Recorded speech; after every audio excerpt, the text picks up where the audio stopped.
93 FM.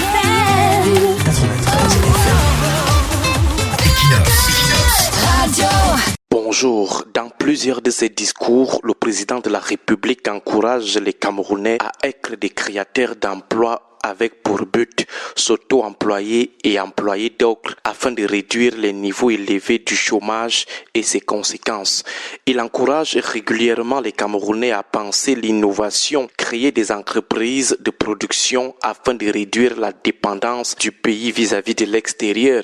Il encourage même les PME avec un ensemble de mesures d'accompagnement. À l'écouter dans ce sens, on ne peut qu'avoir l'impression qu'il est l'un des présidents les plus enviés de la planète.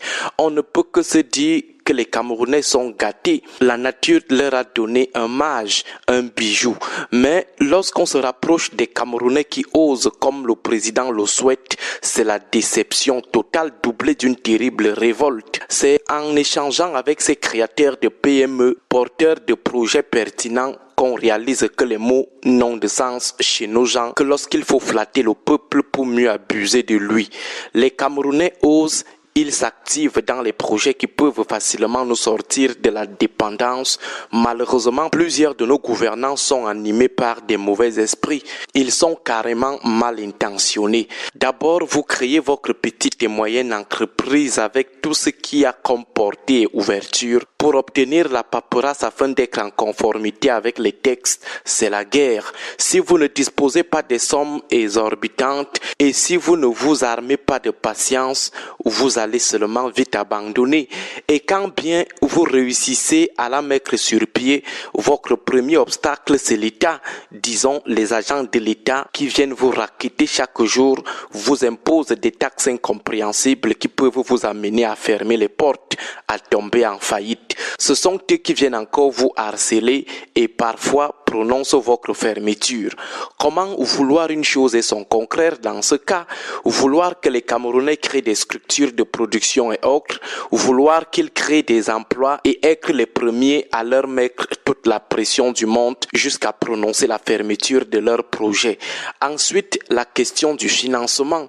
Le président annonce l'accompagnement des porteurs de projets et des créateurs de PME, mais au final, les financements n'arrivent jamais, les facilités promises n'arrivent jamais. Les maigres actions menées dans ce sens ont les yeux lorsqu'elles ne sont pas complètement détournées par ces gens qui ont le vol dans le sang. La banque des PME, qui d'ailleurs est aujourd'hui en lambeaux, finance seulement les petits copains du sérail et leurs proches. Les coopératives et les GIC sont financées en fonction des affinités familiales, sociologiques ou politiques. Généralement, il faut avoir quelqu'un devant pour voir là où l'argent alloué aux PME, coopératives ou GIC passe. C'est un partage du gâteau national par les hauts placés du 6 novembre. C'est comme ça qu'on se retrouve avec des projets, des coopératives ou des GIC fantoches qui bénéficient chaque année des gros montants.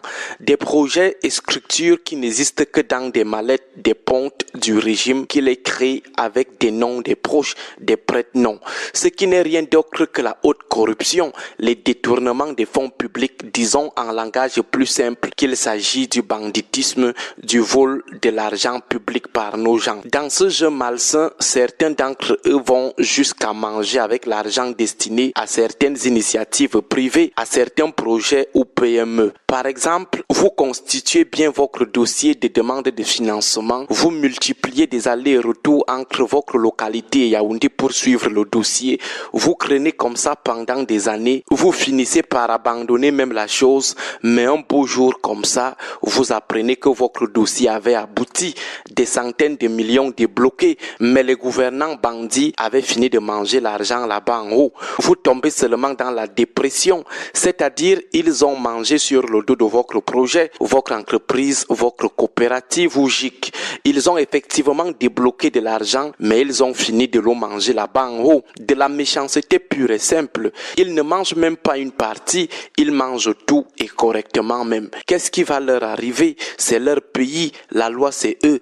Qui va leur faire quoi que ce soit? Leur patron, le président, est lui-même dans son calme, son laxisme et son inaction légendaire. Il vous fatigue les oreilles chaque 31 décembre que les voleurs rendront gorge, mais en fin de compte, rien. Et le pays, dans cette méchanceté déjà très aggravée, c'est le détournement des projets. Vous présentez votre projet à ces gens, vous attendez qu'ils vous financent ou vous apportent des facilités, mais après, vous entendez qu'ils sont désormais les initiateurs du projet avec des prête-noms. Vous découvrez la mise en œuvre de votre projet à la télé au journal de 20h30. Ils ont volé votre projet. Des gens qui volent comme des souris, même les projets, ils les volent. Finalement, au lieu d'encourager, ils découragent plutôt, ils détruisent même. Mais chaque 31 décembre, le président vous fatigue les oreilles avec son refrain sur les Camerounais qui doivent oser. Bon week-end à vous tous. 93 FM.